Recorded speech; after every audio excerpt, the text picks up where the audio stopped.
Hello, I'm Nathalie Dupree. Today on Nathalie Dupree Cooks for Family and Friends, I have a delightful spring fling dinner for six. I start with pork and cabbage soup. For the main course, there's Cornish hens stuffed under the skin and served with a basil cream sauce, accompanied by green beans with red peppers and crisp dinner rolls. And for dessert, a light touch, chocolate-dipped strawberries. It's a wonderful meal.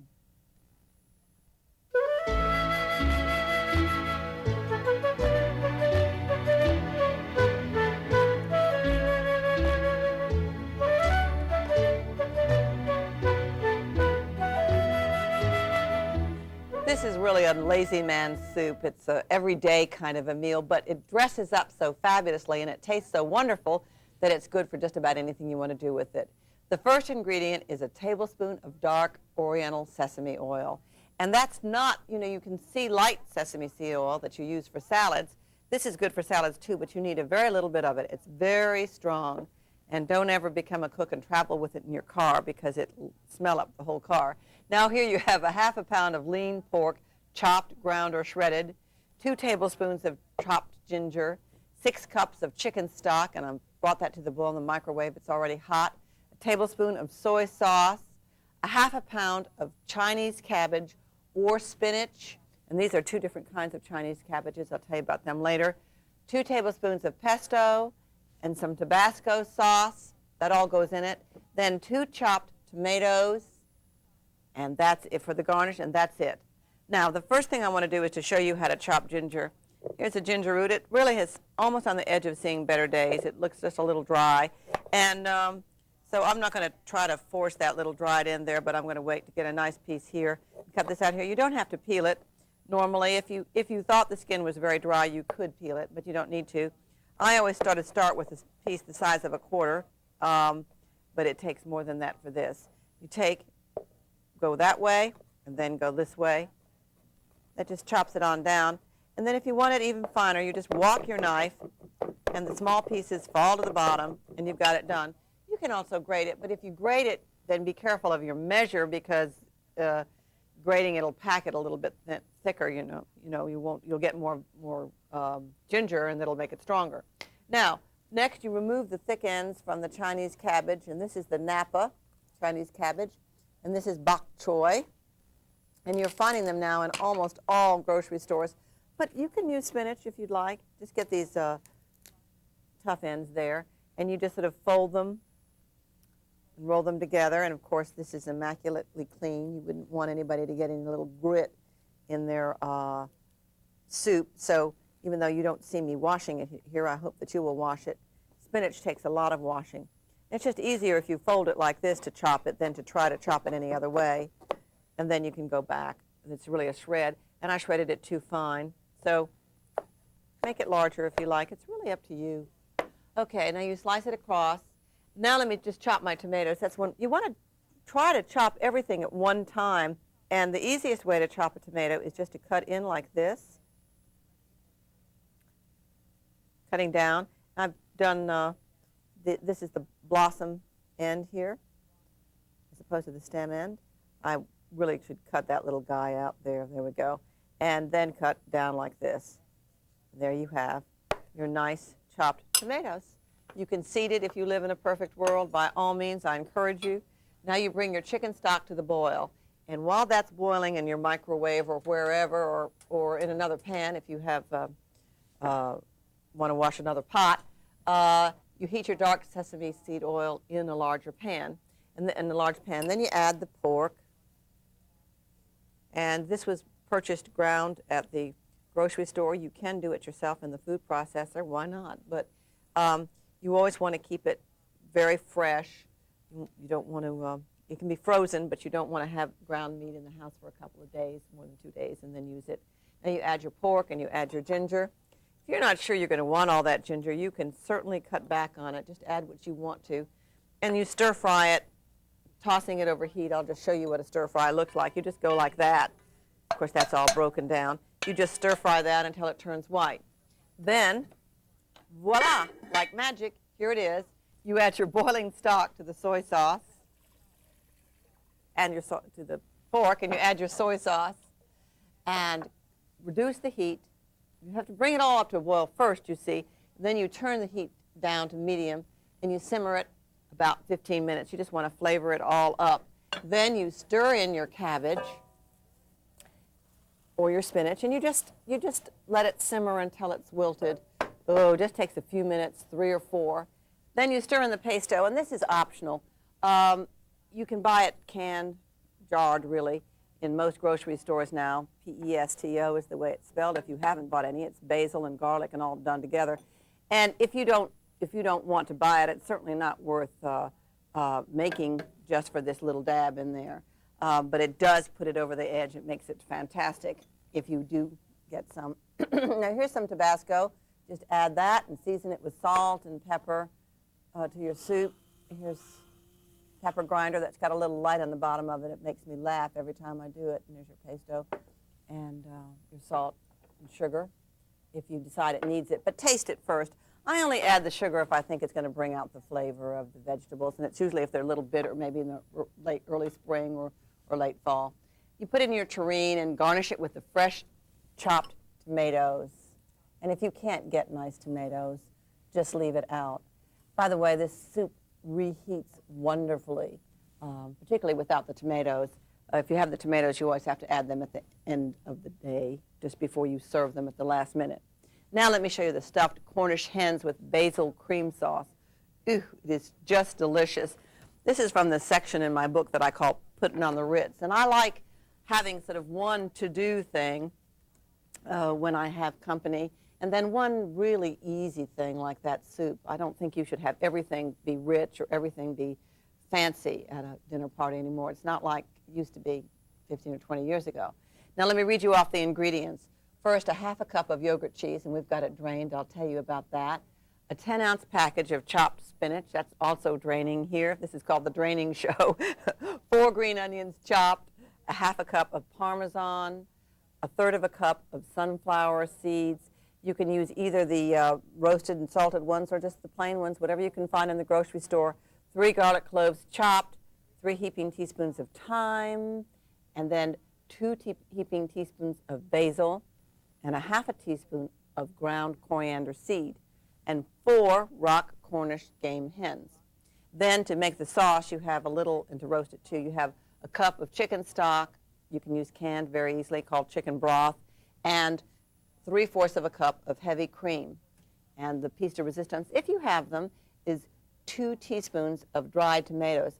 They're also called, they're chopped up, I'm going to chop them for you. They're also called sun-dried tomatoes in the grocery store. Either one will do. Actually, they're not drying many in the sun right now, so they're calling them dried. Preheat your oven to 400 degrees. And go ahead, let me show you how to chop these onions. And this is not really a green onion. This is a scallion. I have a bad habit. It's my worst habit, I suppose, which is that I always call a scallion a green onion. And it's really a little prettier if you do the green onion green, so I'm going to go ahead and chop this right here and show you. You just cut the roots, cut the stem on through like that, and then down. I would just cut that piece off, and then just down like this. Or you can slice them across like we've done here, just taking your knife and slicing like that. Whatever you want. It's not wildly important, but you want them a little finer than this. Now go ahead and chop your thyme, and I'm just pulling that off the stem here. Chop your basil and your dried tomatoes. Let me show you this one dried tomato. And your garlic. I'm going to come back and do that if I have time. Just this sun-dried tomato or dried tomato has been soaking in oil. If you have them dried but not nice and soft like this, where you can walk your knife easily and get them chopped down, then run them into hot boiling water for a few minutes. Now go ahead and mix everything together. Mix together your yogurt cheese. And this is in a funny contraption here. It's been draining. You can see there's a lot of liquid there. Your yogurt cheese, your spinach, your green onions, your Parmesan, all of that gets dumped into here, just like this. And then I'll show you. I'm going to stuff it under the skin of the chicken. Dump, dump. Always be tidy in the kitchen. Don't make a mess like I am. Mix it all together here. And then you're going to put it under the skin of the Cornish hen. Now, take the parts out of the Cornish hen. Take out any little fat that you've got. A Cornish hen is kind of a cross between my spinach. Here it is. My first mistake, as you all know. Get it squeezed real well. Put this here and put it under the skin of the hen. A rock Cornish game hen is a cross between a Cornish hen and a white rock bird. It's a hybrid. And you go ahead and stuff it here under the skin. Loosen around it first with your fingers just to be sure. This is about enough. One of these stuffed birds is about enough for 1.5 guests. So I don't recommend that you chop your guests in half. I recommend that you just kind of serve each person a whole hen and then go ahead and cut them in half and let people eat what they want. So plan on a whole one per person, but cut them in half before you serve them. And here this is. It's done. This is out of the oven. You put them in a large baking dish. I'll show you that. And you pour that chicken stock around them. And you bake them uncovered for 45 to 60 minutes. You have to use a meat thermometer, particularly with these little hens and with this stuffing. It should run about 170 degrees. Now, you put the hens on your dish and you keep them warm. While you're boiling down your juices, you take those good juices from the pan. We've got them already over here. And you add your whipping cream, or your heavy cream. You know, heavy cream actually has got more butter fat than whipping cream, and it boils down very easily. A lot of people are concerned about boiling it because you can't boil milk so easily, but you can cream. And so you go ahead and add this and your dried tomatoes and some more basil and your salt and pepper. It is really, oh, it's terrific. It takes you a little time to get used to stuffing those little hens under the skin, but it's really worth it. It's just delicious. Stuffing under the skin, I'm going to show you how to chop that garlic. We've got just a minute more. Stuffing under the, and I'm going to show you how to truss that little guy too. Here's the garlic clove. Just give it a swack, peel it, and really that's crushed. You don't even need to chop it, but if you do need to chop it, walk your knife like that. If you want to truss this bird, and you do, if you serve people a whole hen as opposed to a quartered hen, most women, I mean a halved hen, most women really only half a hen. Only want half a hen. You really need to tie the legs up because it looks a little, you know, it looks a little strange, a little vulgar. And you get your stuffing all under the skin. I think you can see it here now before you add your stock. It's just delicious. And now, here's one of those things I think you always want to learn about. Every time I hear the expression, the spice of life, I think to myself, what about the herbs? Or herbs, as some people call them. What a difference herbs make. Personally, I can't do without them in either my kitchen or my life, and neither should you. I was very fortunate. Mickey took me personally on the harvest tour within the Land Pavilion at Walt Disney World's Epcot Center. He impressed me with the way that herbs are grown for display and for use in the resort's restaurants. Seeds of oregano and sage germinate in trays of rock wool, a mineral fiber used in hydroponic farming. These small basil plants are set into larger rock wool containers. Mickey pointed out the curly basil, red shiso basil, peppermint, rosemary, and chives, all of which are fed scientifically here, using irrigation tubes and sprays that deliver nutrient-enriched water to the plants. Sometimes I think that using too much fresh herbs is impossible. While that's not quite true, you should experiment with how much you like. As Chef Rick Pastina demonstrates, chives can be really thinly chopped. Basil and other leaves can be sliced or torn by hand, or you can chop them too.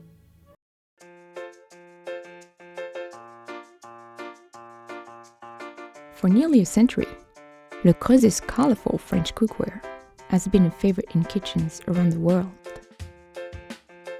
From its bold finishes and uncompromised quality to its easy-to-clean materials, the brand's range of iconic products are as easy to use as they are to love.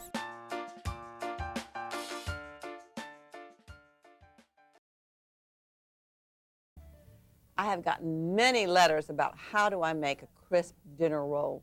So here's the best I can do, and I think you're going to be very pleased with it. Let me read you the ingredients. 2.5 to 3.5 cups of bread flour. You want a lot of gluten in it.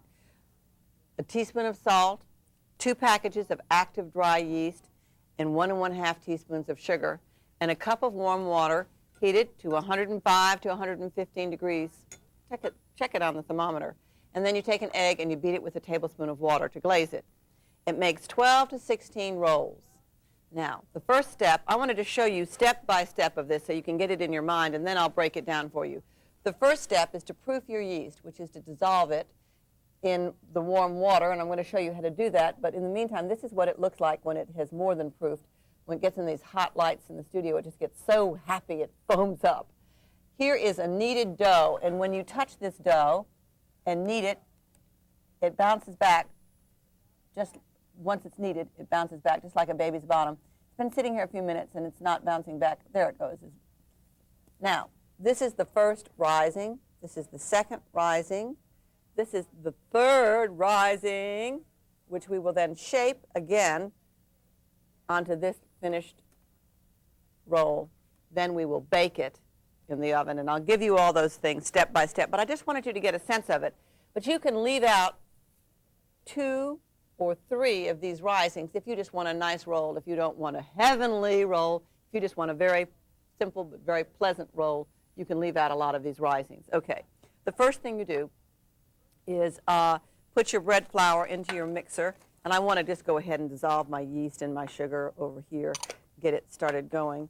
And you put your bread flour and salt in the mixer, or you can use a food processor, or you can make it by hand, just whatever suits you. Put this all in here. And then you add your proofed yeast, which I'm going to take this one over here. It's really proofed. Normally you just have to dissolve your yeast, but if you're not sure if it's alive or not, then you can proof it. Dissolve is really what you normally just have to do. If you check the package on the back, the date on the back of the package. Now you just knead that until a very soft, smooth dough forms, the one I showed you, and I'll show you again in a minute. But you have to add more flour as you knead it in there. If it gets real soft or if your machine starts to slow up, then you know it needs more flour. And this is the little gadget that you put on the machine to knead it with if you're using one of these fancy machines. It's a wonderful machine. Now you see this dough becomes smooth and elastic. It's just like a baby's bottom. It's got that real tender quality. It's a lovely dough. Now you put it in an oil plastic bag or an old bowl, and you just turn it to coat, cover it, let it rise about an hour.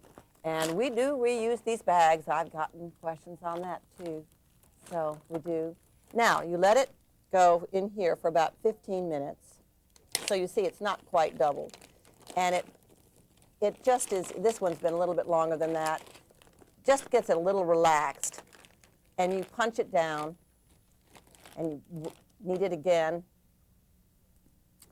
Actually, you can do it either way. Either one of these can be doubled a full time.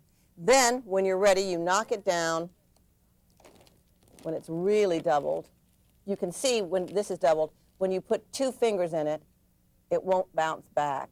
And that's the opposite of that first dough. Then you just pull this out of your plastic bag. Now, you can leave out either one of these risings, particularly if you have one of the rapid rise yeasts.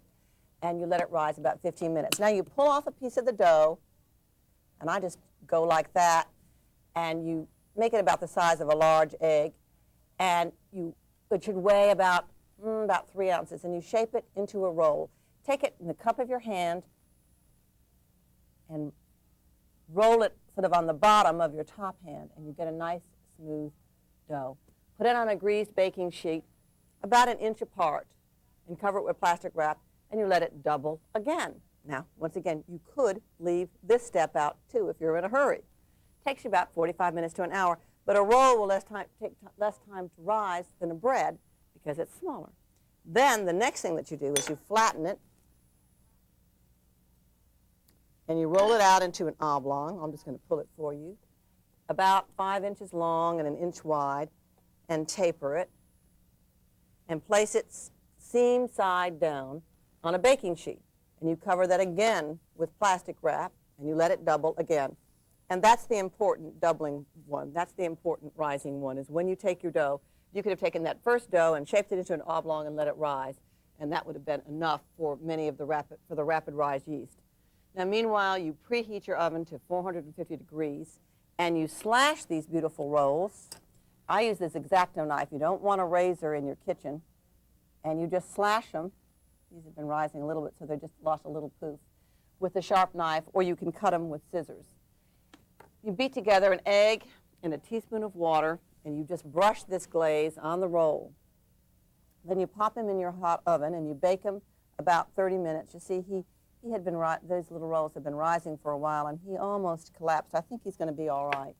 Now, when you're baking them, you put a pan of boiling water on the bottom part of the oven. I've got it on a rack here, but if you don't have an electric coil on the bottom, if you have a gas oven, for instance, you can actually just put the pan on the bottom, but it should be boiling. And this is just a little cool now. On the bottom rack of the oven, because these are done here. Just wanted to show you them, because they're so beautiful. Oop, try not to drop them. And cool them on a rack. There you go. And then, if you need to re-crisp them, sprinkle them with just a little bit of water, and they'll crisp right up. In fact, that trick works for old French bread. You just run it quickly under water. Let me just very rapidly tell you about these green beans. I'll give you the recipe. A pound of green beans. You're going to tip and tail them. I'll do that while we're talking. 2 tablespoons of olive oil. 2 tablespoons of garlic cloves chopped. 1 heaping tablespoon of chopped parsley. And 1 to 2 small red bell peppers. You core them and you seed them and you slice them. Now, take your tipped and tailed green beans and put them into a large pot of boiling water. You know, green vegetables go into boiling water, and you have a nice quantity of them. And cook them until they're soft, about 7 to 10 minutes. That just depends on the size and the age of the bean. Then you run them under cold water. That sets the color, and it drains and refreshes them. That's what it's called. And that stops the cooking. And it keeps them nice and green. Now, meanwhile, you core and seed and slice a red bell pepper. Pull this out. Pull out your core. Get rid of your seeds there. And slice it. You can do it like this, or you can flatten it out and slice it. You just heat your olive oil in a pan, and you add your garlic, and cook it until it's really soft. And then you add the parsley. Now, you can do all of this ahead of time to this point. Then when you're ready, this is the miracle. This is the miracle that I finally learned, that you can reheat vegetables. When you're ready, you just add the beans, and you stir fry them a couple of minutes to coat them, cook them all the way through, and then you add the bell peppers and cook them just a couple of minutes more. You just want these to be heated through. They're essentially done. And add salt and pepper as you like. Now, this is a wonderful recipe that we did on our holiday show, but a lot of people told me that they missed the holiday show, and they really wanted to see it again. So I thought, well, I'd do it today for you in the microwave. So what I have here is 8 ounces of semi-sweet chocolate and 1/4 cup of butter, and I'm just going to add and 1/4 cup of Karo corn syrup or light corn syrup. And go ahead and put those all together. I've got some here. And you want 3 cups of strawberries or assorted dried fruits. You just throw all this in the microwave just until it's melted. Check your microwave directions, but 1 to 2 minutes is probably going to be a gracious penny. In fact, if you want to write for the recipe, I'm going to give you the address in a minute. Now, the corn syrup, what it does is you could just melt the chocolate, but the corn syrup makes it really smooth and lustrous and beautiful. Isn't that gorgeous? Rub it over your body. It just looks beautiful, doesn't it? Now here, take your strawberries or your fruit. I'm going to show you both. Get this out of the way here. And just dip them in. Here you are. You know, with that rich Cornish game hen with the cream sauce. You could have left the cream out in the sauce if you had wanted to, by the way, and just boil it down if you really don't want any cream in your life. But with that nice Cornish hen, if you serve just this little taste, I think that's enough for a meal. It's just as rich and lovely as can be. Now, when I do the dried fruits, I layer them up in a plastic container and refrigerate them overnight with pieces of wax paper between them. But first you need to store them in a single layer and then go back and cover and then layer them up and keep them covered. And I just pull them out whenever I want them. But the strawberries really can't be done until that morning because strawberries go off so easily, or maybe the night before if you have really fresh ones. and then just keep them chilled. Let me see, what else? I was telling you about that Cornish hen.